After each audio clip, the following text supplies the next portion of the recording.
For over 20 years now, the Belgian government has worked hand in hand with the government of Uganda to improve people's livelihoods by facilitating and empowering partner organizations to achieve sustainable development, the main focus areas being the education and health sectors. Before changing name to Enabel, this organization was known as BTC, Belgian Technical Corporation, which for many years significantly partnered with the government to transform its development policy.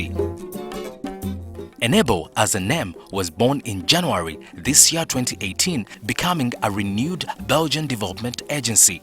Enabel means making things possible, and indeed with its programs such as the support to the development of human resources project, teacher training and education project, institutional capacity building project, private not-for-profit project, and support to Skilling Uganda project, the Belgian development agency Enabel is living up to its name, empowering the communities.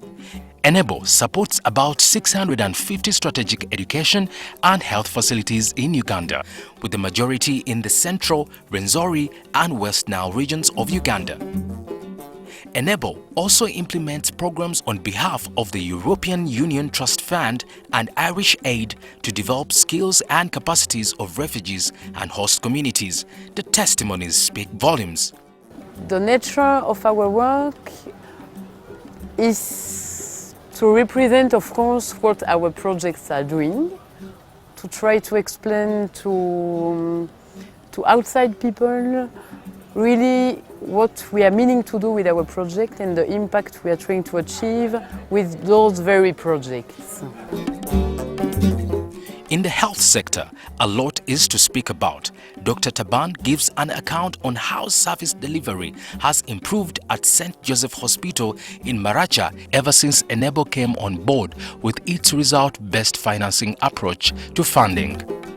We didn't have a scanner, we didn't have an ECG machine, okay? And then some few of the laboratory equipments, we didn't have them as a full.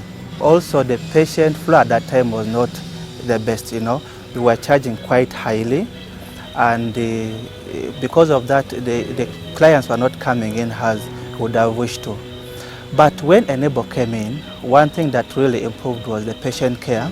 They provide for you, first of all, the funding that you need to run the hospital, to pay the staffs, and then two is the aspect that Enabel has helped us as clinicians to do our work to the best. The turnaround has been okay. I can say from 950 per month, now we can see roughly 1,000, 1,200 per month. Here at Oleba Health Center 3, the community and staff have benefited immensely.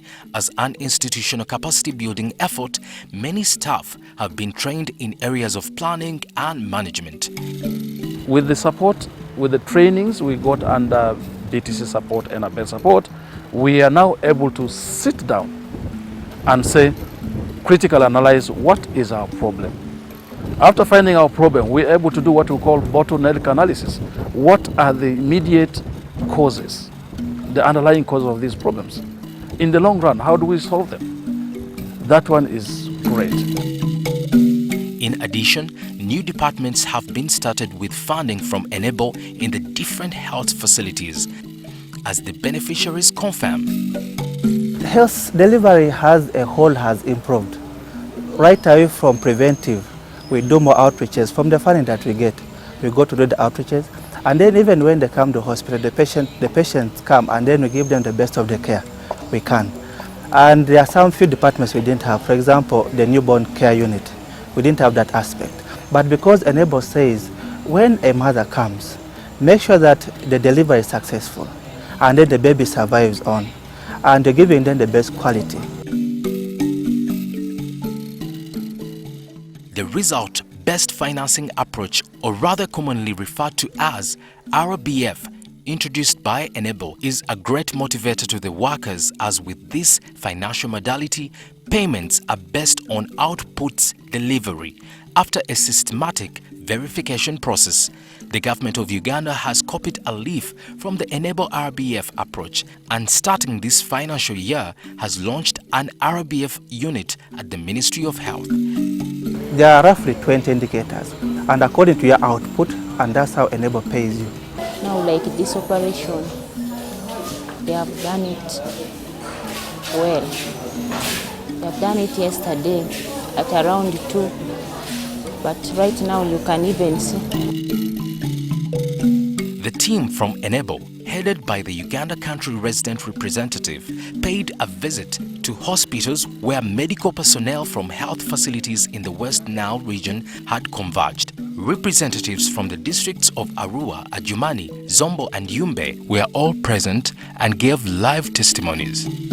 Over time, we have realized that there is now better management and administration at the hospital, and there is overall improvement in the quality of care that we provide. If you look at the assessment that was done by Enabel, initially the quality of care was standing at star 3. Currently we are at star 5. We have registered an increment in the access and in utilization of our services as a hospital with the advent of Enabel. We have also registered success in the reduction of stockouts of medicines from 19% to 11%. In other interventions of teacher training, education and support to the development of human resources, Enabel is bent on extensively working with the Ugandan government to improve secondary education. NTC Muni, as well as Kaliro, Mubende, Kabale and Unyama have been some of the beneficiaries in this regard. As a result of the support from the 2 Enabel projects, NTC Muni has greatly improved its project planning and budgeting capacities as well as its infrastructure and teaching methods. We started with the TTE project, which was focused on improving teacher education in Uganda. Then alongside that came the SDHR. It started as an alternative skills development focused on capacity building for the organizational institutions to improve performance. Enabel has also established a Skills Development Fund, SDF, in northern Uganda and Kiliandongo. The Belgian ambassador, Enabel in Uganda resident representative and her team drove to one of the skills development centers in Siripi, Rhino Camp, where a number of youth are being imparted with technical skills. The site was quite impressive. Gregory has quite an interesting account to tell about the works of this organization. Both refugees and the host communities have received hands-on skills training in different vocations like carpentry, welding, tailoring, among others. There is 4 areas where there's a paradigm shift. Private sector has to be part and parcel of this skilling programming. The students that are trained in vocational training institutions will end up in the private sector. The private sector is the one going to employ them. The private sector is the one who knows the kind of skills that these students that are trained in vocational institutions need to get. And so one of the key things that have come up is the marriage between the vocational training institutions and the private sector. The youth are very enthusiastic, happy and sure about their future now that they are acquiring skills. In only 3 months, their lives have been improved. Yeah, in those 3 months that have passed up to now, we can be able to weld. Yes, we can now, at first we don't know how to weld. Now we can now weld properly and make some metal fabrication. We can now fabricate them very well. Actually, it was my pleasure that I need this course, because I know most of girls, they fear it. When I reach here, I have knowledge about how to prepare cake, pancakes, mandazi, chapati, and cook variety of foods. Due to the extensive work Enabel is doing in this region as a result of the refugee influx in the region, the Belgian Development Agency has sought it wise to bring services closer to the people of West Nile by commissioning a new regional office in Arua. This is largely because this region has been very active in service delivery, and the new region office will help the monitoring and evaluation of those services. This becomes the 3rd Enabel regional office to be opened in Uganda. The function was presided over by the Ambassador of Belgium and other dignitaries. We are not trying to work in parallel of of what the country needs, of what the country thinks that it needs.